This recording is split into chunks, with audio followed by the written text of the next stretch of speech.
Pán Minárik, na internete sa objavili prepisy odposluchov Slovenskej informačnej služby. Čo si o nich myslíte? Sú to práve prepisy? Dneska z pozície nepolitika už ťažko môžem hodnotiť, ale vykazujú všetky známky právosti.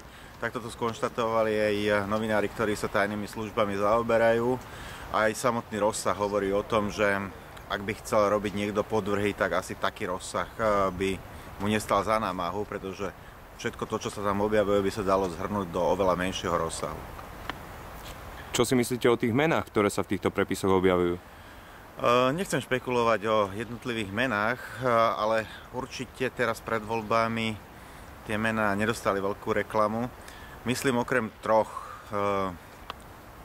spomína aj Fico a niektorých z nich aj pán Haščák.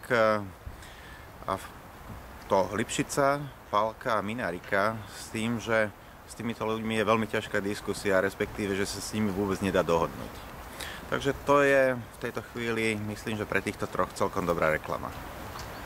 Pán Minárik, povedali ste, že by mohli byť tieto prepisy pravé. Čo si myslíte, že by sa s tým dalo teraz urobiť? No, sme zvyknutí, že prokuratúra a orgány činné v trestnom konaní veľmi nekonajú.